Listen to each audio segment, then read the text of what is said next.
So Enfield beautifully, there's for all of that craziness, Utterson is just like, who was this, what was the name of this guy, And he said, it was a man by the name of Hyde. And Utterson's like, And what sort of a man is he to see?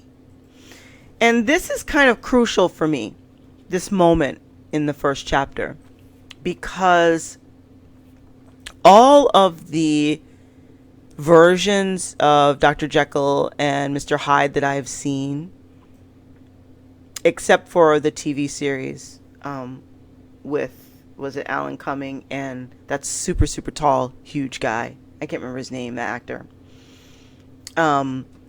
Hyde is either a huge, like, League of Extraordinary Gentlemanly, huge guy, like a monster, or he's like a super hot, charismatic John Malkovich, right? Long, greasy hair kind of dude who gets all the ladies kind of person.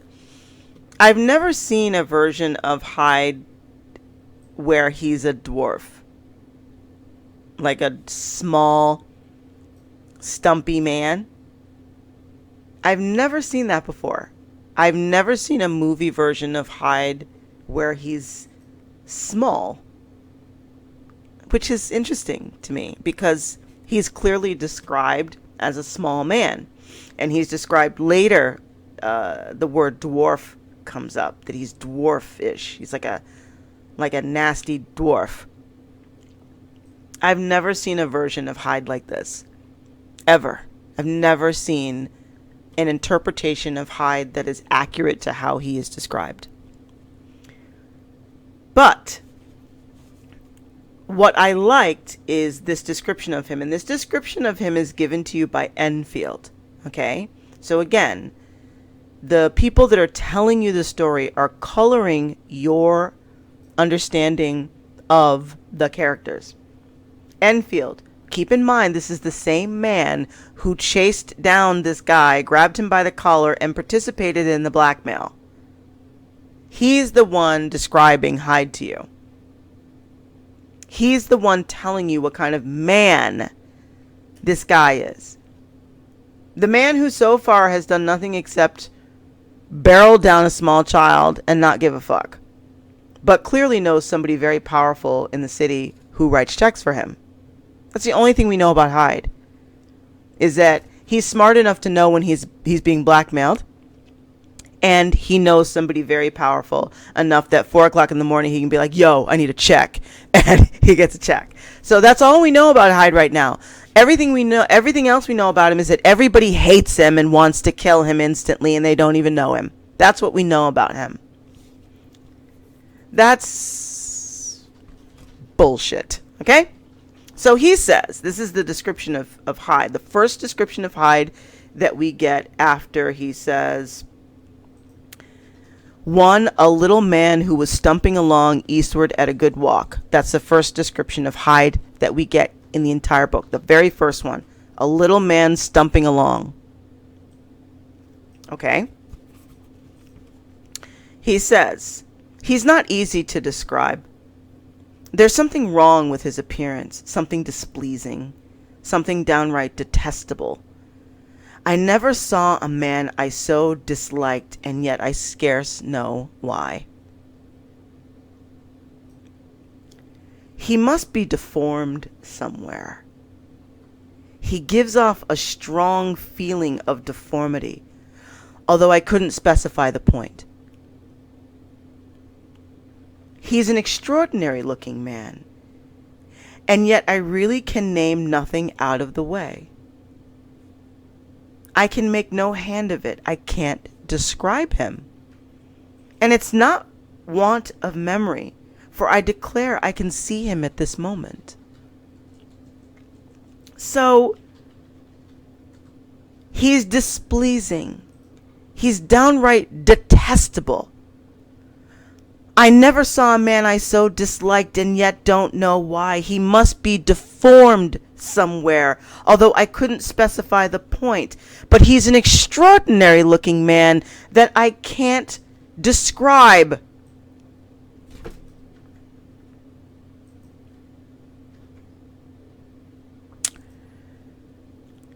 Is it me? Is anyone...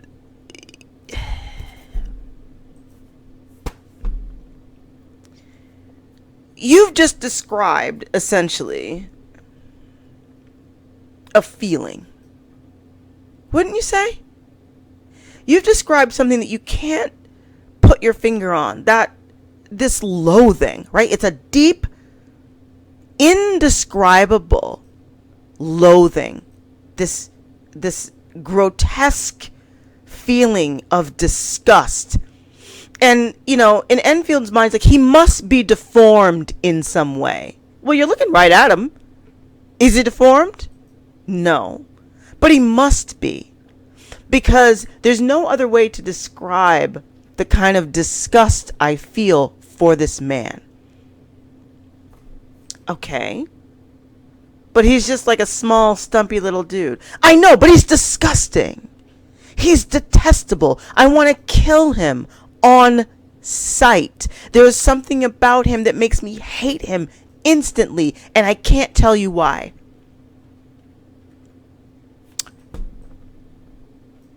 Okay, that's strong, right? That's an incredibly strong reaction to somebody, isn't it? Like, that instant feeling of hate and murderous intent of someone that you don't even know. Well, in the world we live in right now, there's plenty of people who feel that instantly for no reason whatsoever. But the point is, that feeling is so clear, and I love that description that Enfield gives. That description of Hyde is so strong and powerful, even though it doesn't say anything at all about his looks. But I love the fact that he says he's both displeasing, detestable, deformed, and extraordinary. I love that. That really sucks me in. Those contradictions. And I wonder if that contradiction is where we get all of these different interpretations of Hyde in the movies and the TV series and all these things. Like, everybody has their own version of what Hyde looks like, even though there's a few places where he has been aptly described as looking like a dwarf, and like a short, scrawny dwarf, and Jekyll's clothes don't fit him properly. They're way too big for him, right? But I wonder if this paragraph right here that describes him in such contradictory ways, but ways that somehow fit together, is where you get this open version of what Hyde could possibly be in anybody's mind.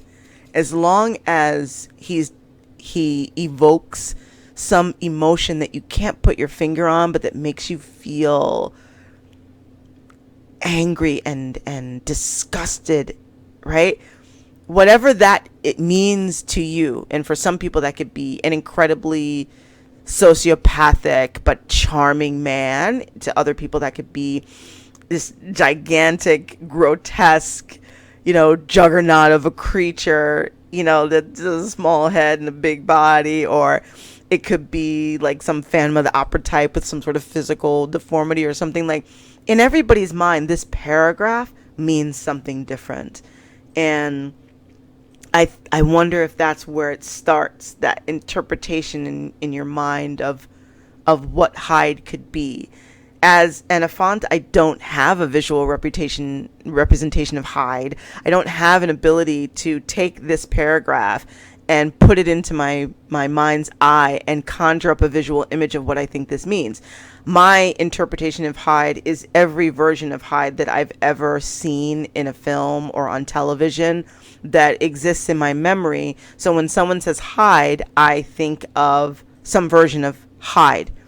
When someone says Hyde, my first thought is the League of Extraordinary Gentlemen Hyde, because I thought that was so ridiculous, and I thought that that was so crazy, and like just the strangest version of Hyde I'd ever seen.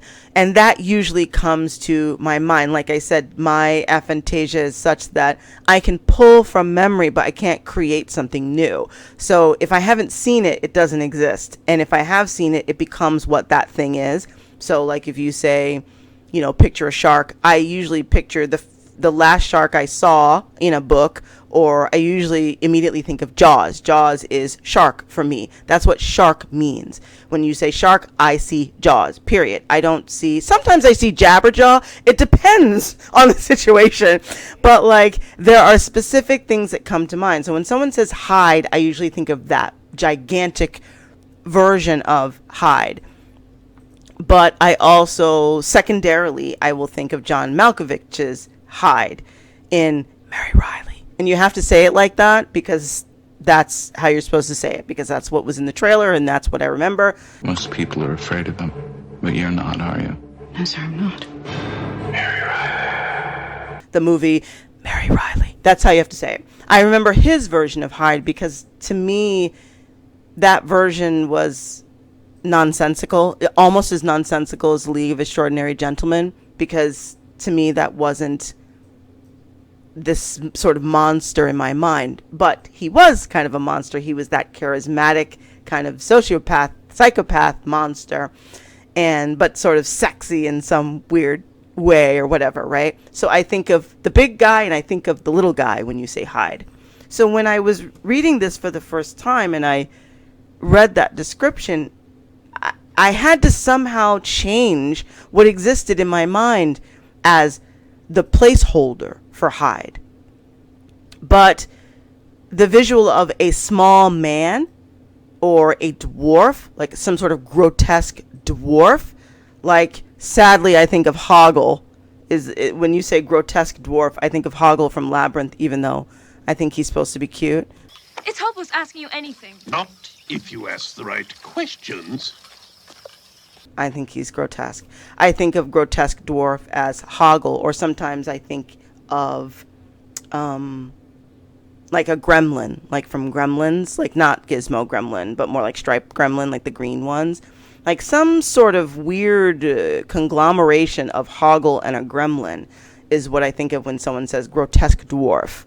So my version of Hyde has had to change, and it's had to become another kind of amalgamation or Photoshop job of things that are short, stumpy, and gross, because that's what he's described as. But then on top of it, you have to put this feeling, this internal feeling, right, that you have to conjure up to go with that, the disgust, but also extraordinary. And here I don't think extraordinary means handsome or charming. I think extraordinary means like it's indescribable. It's completely out of the ordinary. It's an indescribable quality. He's extraordinary. He's not normal. He's not ordinary. He's extraordinary. But he's also detestable and displeasing and deformed. I have a hard time putting all of that together in my mind and coming up with one image. And I don't know that anybody could do that. You would have to come up with what those words mean to you. And then you have John Malkovich, or you have the League of Extraordinary Gentlemen guy, or the guy in the British TV series, that guy. That's what's interesting to me, how you take this paragraph. This is the first time Hyde is being described, and basically he's being described as a feeling that you can't quite articulate.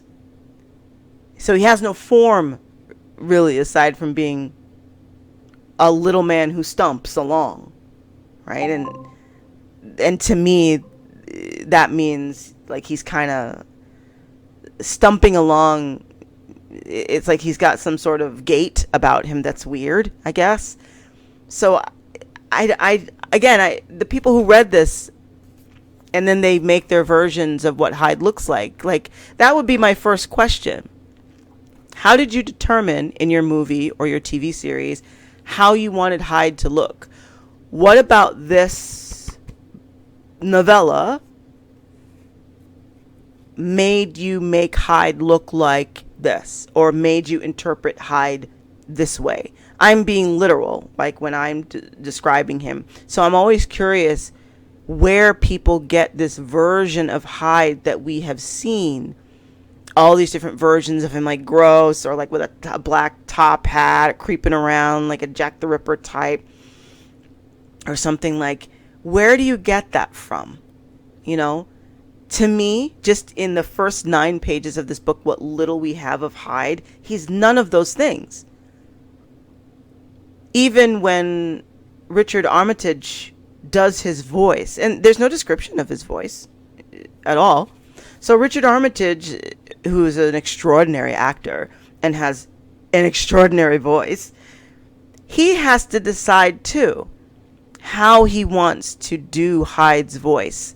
How do we know what Hyde sounds like? His voice hasn't been described in any way. He just speaks. "If you choose to make capital out of this incident," said he, "I am naturally helpless. No gentleman but wishes to avoid a scene," says he. "Name your figure." But there's no description of what he sounds like. There's no description of what this tiny man who stumps along that everybody hates sounds like.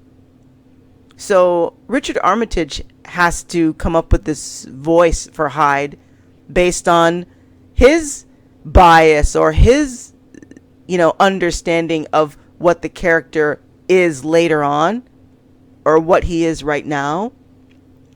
And he gave him kind of a gruff,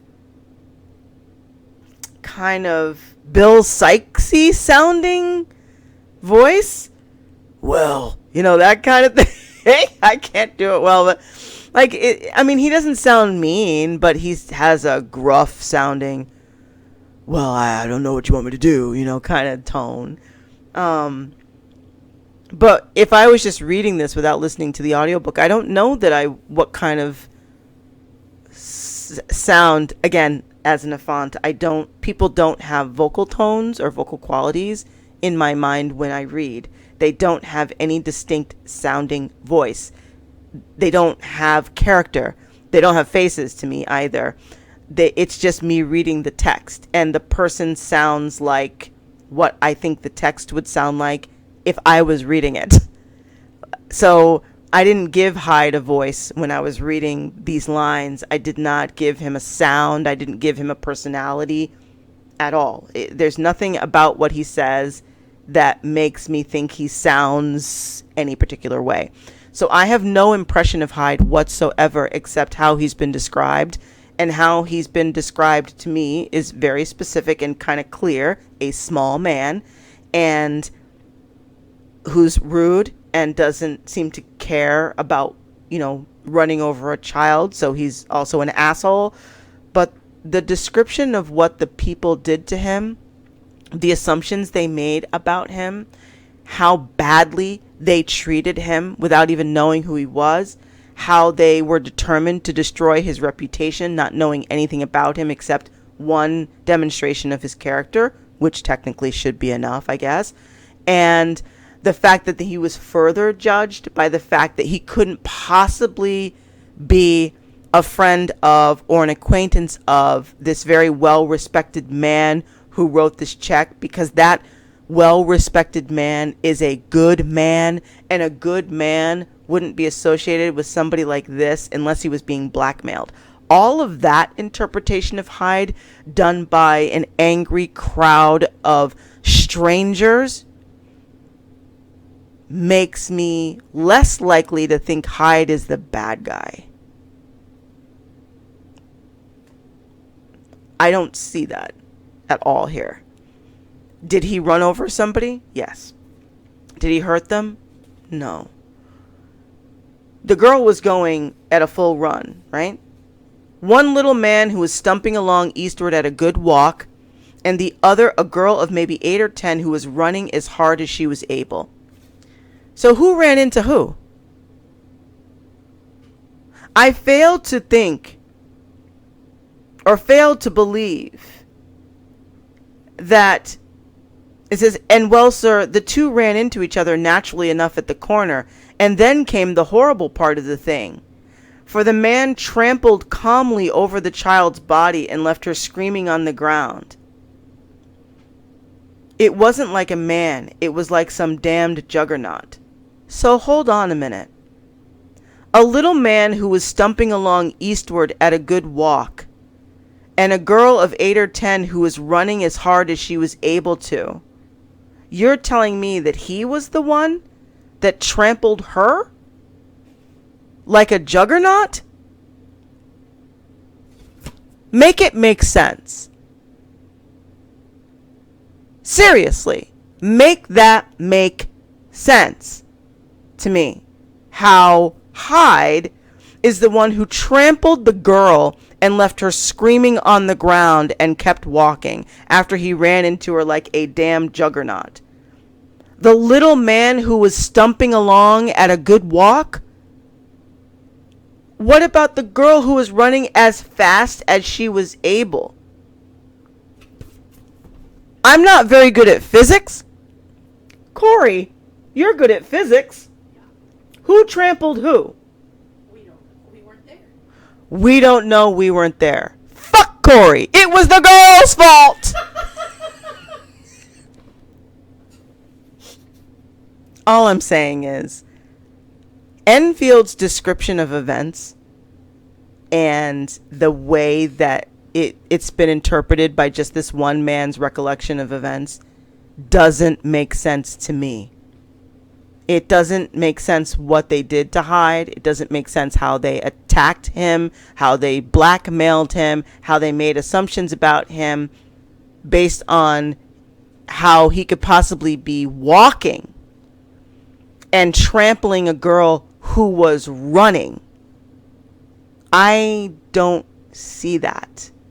And if that's what indeed happened when they collided, she collided with him, or they collided with each other and she fell and he kept walking, in which case it's nobody's fault in particular at all, but it's somehow his responsibility. And I understand that as a gentleman, he should have stopped and helped her up.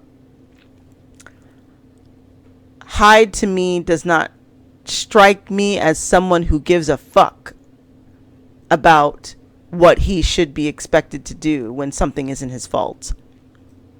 And he reads this mob of people very clearly by how they're threatening him. Even though he hasn't even had a chance to speak, we're going to ruin your name. Since we can't kill you, we're going to destroy you socially. Well, how much money do you want to not do that? £100. Like, that transaction was so fast. So these people are hardly saints. They are hardly innocent people.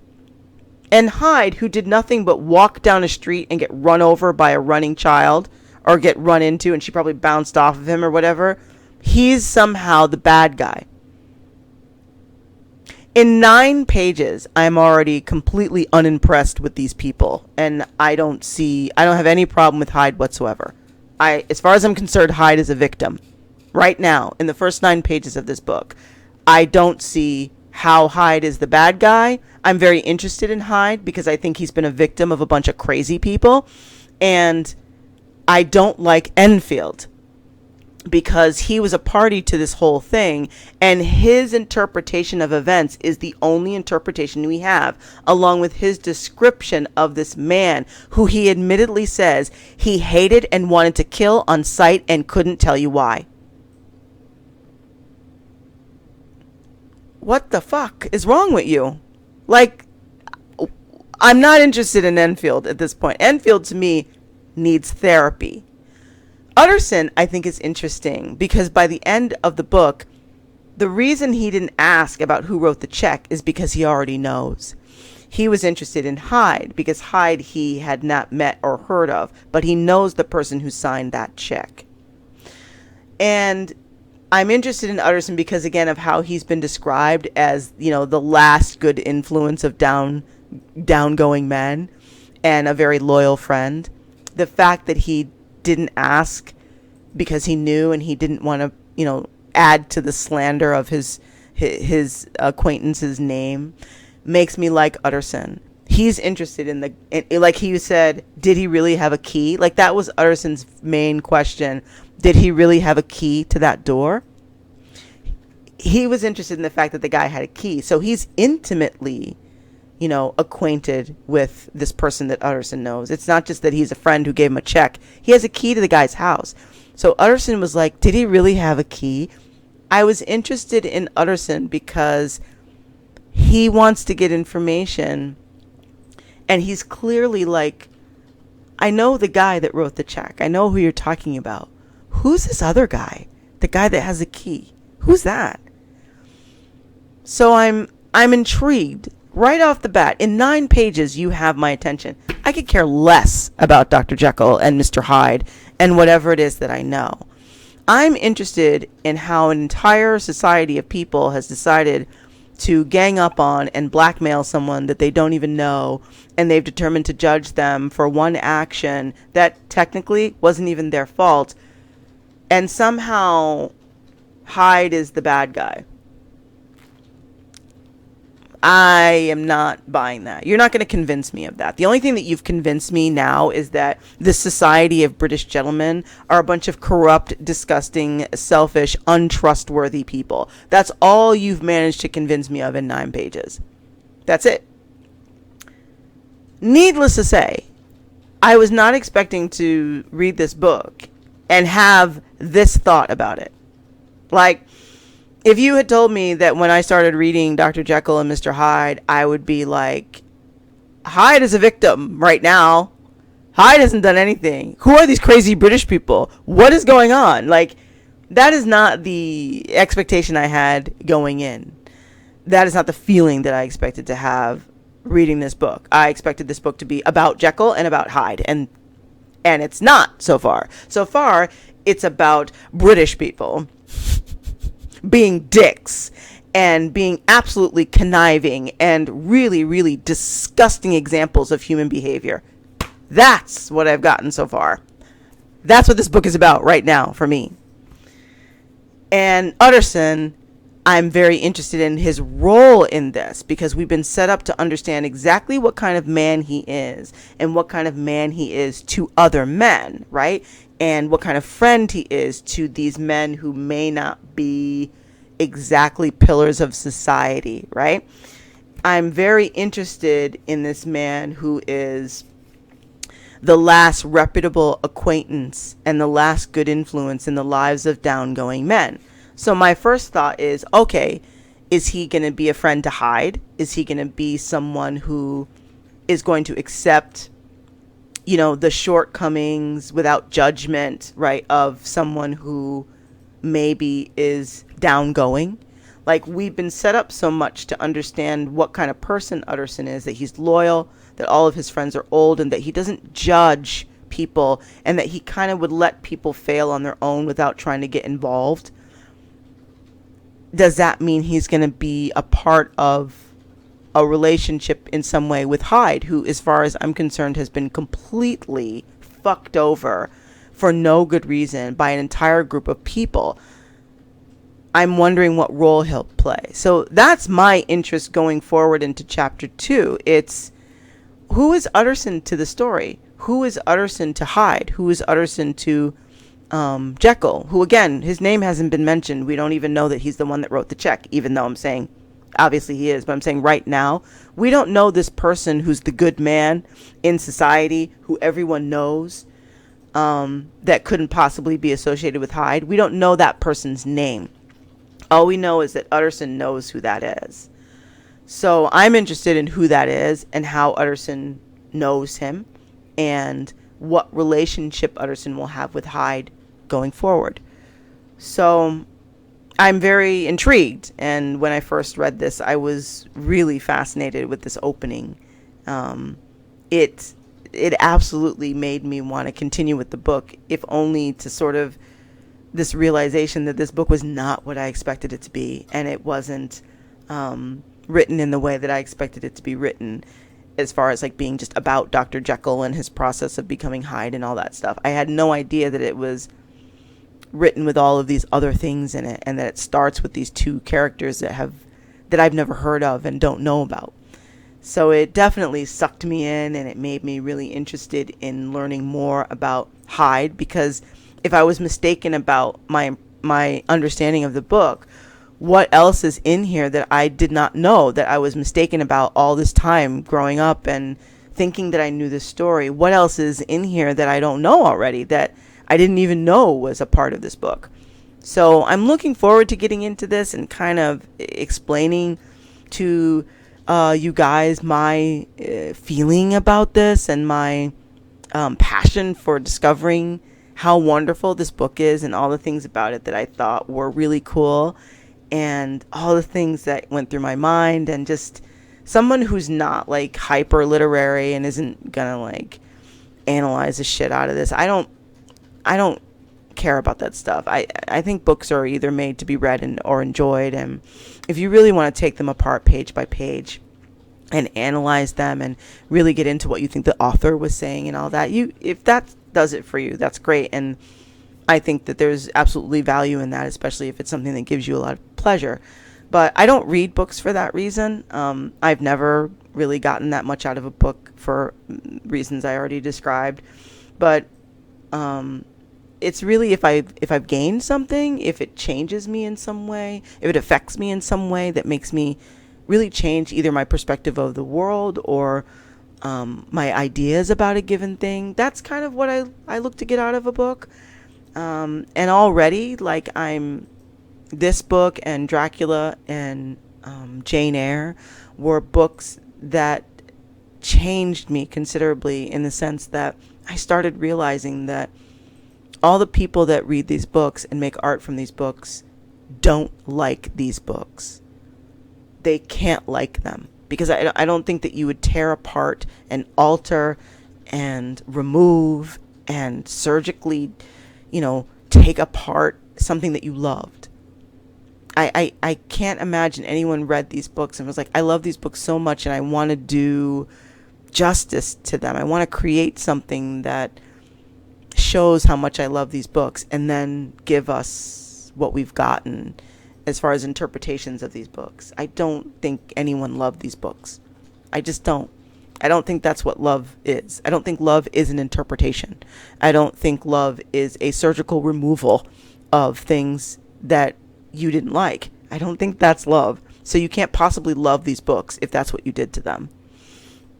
So I'm excited to share with you my genuine love of these books, these stories, as they are written, and give them, I think, the kind of love that they deserve from someone who's not here to pick them apart and try to get into Robert Louis Stevenson's mind, or just someone who's reading the book as a reader and who's coming at it like for the first time and getting a raw feeling from the experience of having read this book. That's all I'm trying to give. I'm not trying to give you some very,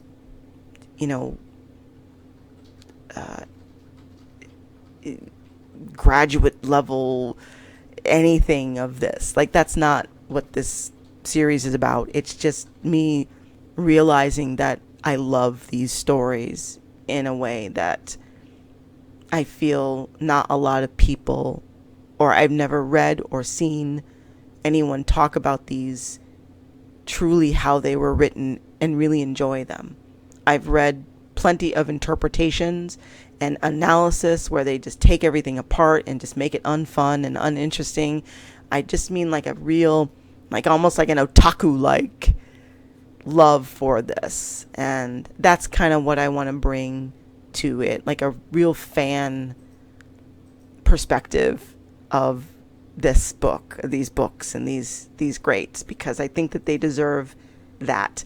Not so much whatever you were forced to do in school, which is like take it apart or analyze it and write a 20-page book report, which I think sucks the life out of anything for certain people. I'm glad that didn't happen to me with these books. I'm glad that I can just enjoy them as a reader. And that's what I want to bring. So I hope that you guys will enjoy my raw fan version of what I thought of these books as a first-time reader. And I hope that you don't come at me with all your educated college bullshit, because that's not something I care about, and I'm not here to try to do that. I just want to enjoy these and show my love for them and my personal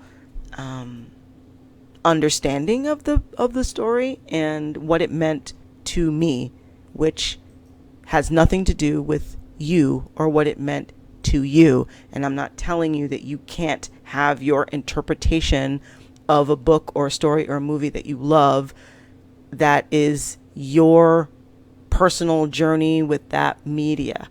This is my personal journey with media, my personal opinion, which I'm allowed to have about media, and it's just as valid as somebody else's version who didn't like the book or wanted the book to be better or made a version of the book that they do like or whatever. Everyone is entitled to their own opinions. I'm only saying that I don't understand how people could read something, say they love it, and then tear it apart and alter it in a way that it becomes unrecognizable. I just don't think that's love. I don't think that's a true love for it. So I hope that you guys will enjoy this series, and maybe it'll make you want to read some classics that you've never read before, or that you think you know the stories but you don't really, because you may be really surprised at what you find when you do.